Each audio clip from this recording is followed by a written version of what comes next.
Okay, I want to talk a bit about the Mia Microflight TUFF landing gear camera mount kit for the Blade mQX. This is how the kit comes, and basically what you're getting is two struts, two skids. You're getting some nylon hardware pad. This is a foam sticky pad for the camera mount. You're also getting a plate here.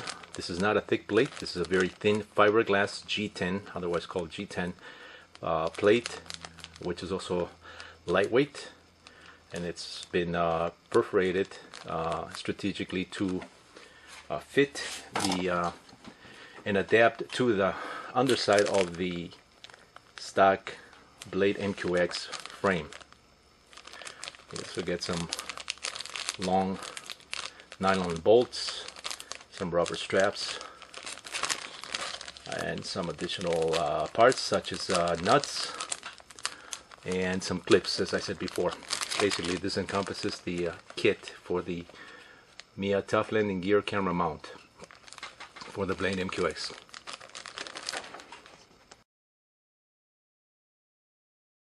Of course, this is the Mia TUFF landing gear. It's designed on the same basis as as our original landing gear that we did some years ago for one of the helicopters that we were producing back then. The Robin and the Mia Microflight Robin 280, and also the Mia Microflight Housefly and derivations of that. Now, from those particular products, we carried on the landing gear, same landing gear idea to upgrades that we made for the Wakira smaller helicopters, larger ones. And I mean, I've done this landing gear in so many variations that I've lost count of how many of these things we've done and we've sold throughout the world for almost every micro, sub-micro, and even some larger helicopters such as the T-Rex 450, the very first T-Rex 450 helicopters that came out. You'll probably see some people with our TUFF landing gear that we did, which is a lot more stronger than this, obviously, because of the particular size. But this is the one for the mQX. And what you see here is the struts are reinforced, and they have a spring suspension to them. This is extremely lightweight, including the fiberglass skids here.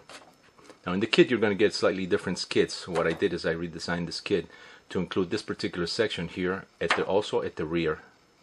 Just because mQX quad helicopters, you can see them from all directions, and they're not more directional, they're basically multi-directional, and so I figured from a design standpoint that it would make sense just to have the same design here at the back. The A-frame is nothing new. We did that for the Blade 120 SR helicopter. We started making the A-frame, or the A-struts rather. Also, from a logical standpoint of view, it provides greater stability once this is mounted on the frame, because you have that A shape. It's almost like bridges are made with triangular sections, and the way they're done that way is to provide more structural stability and strength while maintaining a lightweight setup. But I've talked about this plenty in other videos as well that we did for the Blade SR, which is a larger helicopter. So this is the landing gear, and if somebody's hasn't had their hands on one of these, you really just can't tell that this is very lightweight, and it's probably the lightest way you can make a landing gear for these particular size models without going into too much effort. Also, the way I'm attaching this, as I mentioned, with these particular Mia Select trademark clips, is very simple and very lightweight. Let me put this away. Let me bring out the base for the this is the base for the camera mount. Actually, it's in this particular way, and I kind of assembled this without the landing gear just to focus and make it a little more clear as to how I designed this and how this is supposed to fit on the stock Blade mQX. Now, before I do that, let me focus in on the assembly of this particular setup. you have the Mia Microflight camera mount plate, which is fiberglass, as I mentioned before. This one is in natural form. The ones we supply in the kits come in black. But you have a bolt here, a nylon bolt that goes right through the bottom of this section here.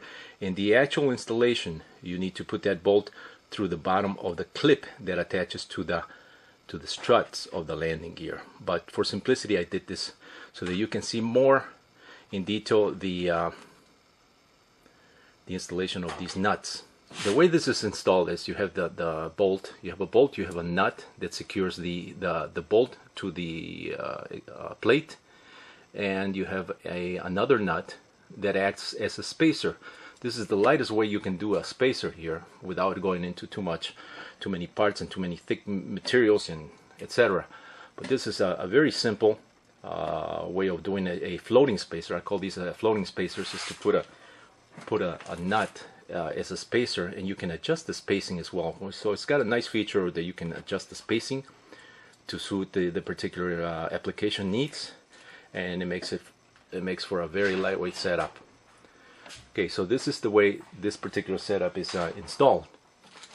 Now, the way this is attached to the Blade mQX, I have a photograph in our product instructions link that I have in my site that shows how this is done. It's a little more clear perhaps in this video, but let me just go through this installation process here. Basically, once again, here are the clips that we supply in the kit, and these clips are attached to each one of these booms or motor arms in this fashion here. You want the clip to be facing with the orientation as shown in this picture. Okay, so this is the way this particular setup mounts this assembly. Now remember, this is without the landing gear to keep things a little more clear here. And the way this is mounted is those spacer nuts, they act as spacing to provide the spacing there. Now you can adjust that a little closer or a little further, but the whole point is to attach this to these clips, which are attached to the booms, and use a locking nut right on top of each one of these to hold this assembly in place on the existing Blade mQX frame. Now I could have designed a whole frame, which probably would have been a lot easier to do, you know, from talking about the battery position point of view, as I did it earlier in this video. But that would require, you know, you have to remove the 4 screws that mount this particular board, and now you have to disconnect all the booms, and it just becomes a little more complex for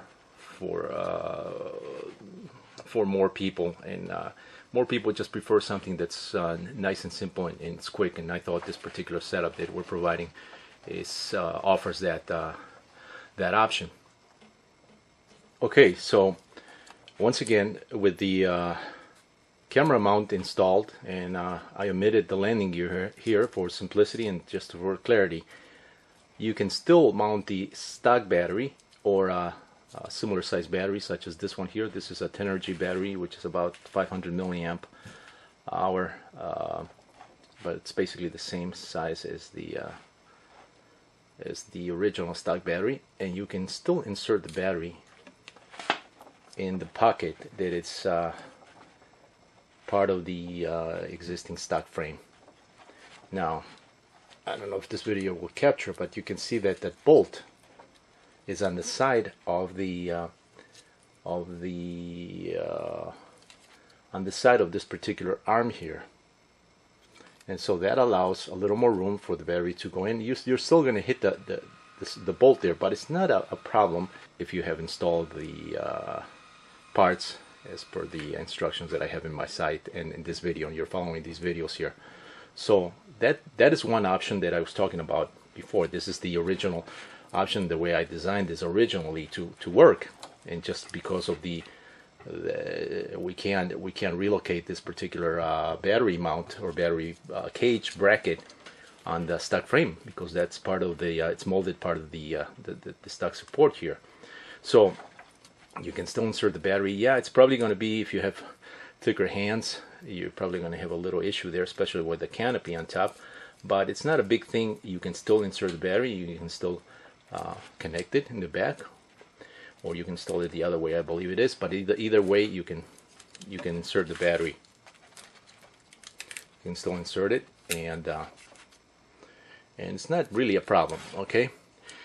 But as I was mentioning in the video, it bothers me that some people, when they have issues like this, inserting the battery, sometimes they have a little trouble. They're very quick to blame the aftermarket product. And as I was saying before, I've had to design this around what I think is a perhaps not a flaw, but this design it's kind of, why did they put this battery bracket in line with this thing here, which is in the way? Why didn't they just do it the way I was mentioning earlier in my videos? Is why didn't they just put the battery, mold that part of the frame support in this fashion, in line with the two blades that are supposed to face the front in the X configuration? It makes more sense to me. Okay, so that's one option that I mentioned with the stock setup and the Mia Microflight camera mount. Now I'm going to stop the video here, and I'm going to show how the whole assembly is done and it looks, just to make that also clear.